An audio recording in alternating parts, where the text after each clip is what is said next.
অবশ্য। তো প্রথমে আপনার কাছে আমার একটি প্রশ্ন যে আসলে স্বাস্থ্য কি এবং স্বাস্থ্য কত প্রকার? তো আমরা যদি WHO ওয়ার্ল্ড হেলথ অর্গানাইজেশনের এদিকে তাকাই, তো ওখানে ওনারা যেটা সাজেস্ট করছেন সর্বপ্রথম first definition out health right, তারা বলছেন by the definition right, health is a state of complete physical, mental, social, and spiritual well-being, and not merely the absence of disease or infirmity, right?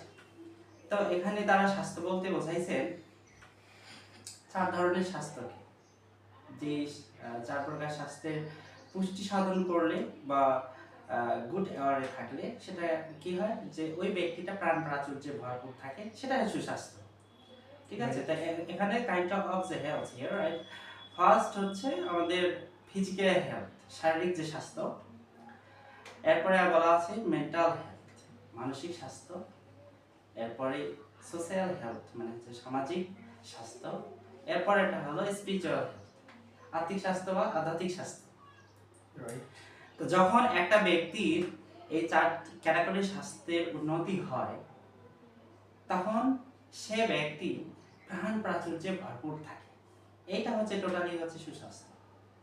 কিন্তু কেউ মনে করতে পারে আমি হচ্ছে শারীরিকভাবে সুস্থ, কিন্তু মানসিকভাবে ড্যাম বা উইক, আবার সামাজিকভাবে তার অ্যাক্টিভিটিস ভালো নেই, কমিউনিকেশন ভালো নেই, সে ওই দিক দিয়েও কিন্তু উইক বা ড্যামেজ। তো সেক্ষেত্রে কিন্তু বলা চলে না যে তিনি হচ্ছে সুস্বাস্থ্যের অধিকারী।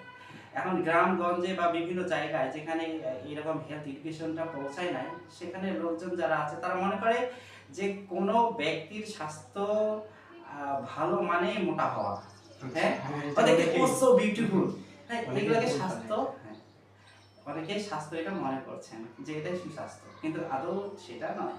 যাদের ওজন বেশি, যারা মোটা, তাদের ডায়াবেটিস হওয়ার চান্স থাকে। আর এখন তো প্রতি 10 জনে একজন ডায়াবেটিসের পেশেন্ট, প্রতি 5 জনে একজন হার্টের রোগী অথবা তারা হাই প্রেশারের রোগী। এটা পরিসংখ্যান বলছে, ইয়েস, এটা এক প্রেজেন্ট রিয়েলিটি। তো আমাদের যেটা প্রশ্ন করলেন যে সুস্বাস্থ্য বা স্বাস্থ্য কাকে বলে এবং কোন কত ক্যাটাগরি হয়, এটা স্বাস্থ্য বলতে এই বোঝায় যে একটি, আমরা কখন বুঝবো যে একটি ব্যক্তি পূর্ণাঙ্গ রূপে সুস্বাস্থ্যবান, যখন দেখবো যে ওই ব্যক্তি প্রাণ প্রাচুর্যে ভরপুর হচ্ছে। প্রাণ প্রাচুর, তার দেখলে মনে হয় নিজের একটা হচ্ছে একটা ভালো ফিলিং চলে আসে, হ্যাপিনেস ফিলিং চলে আসে।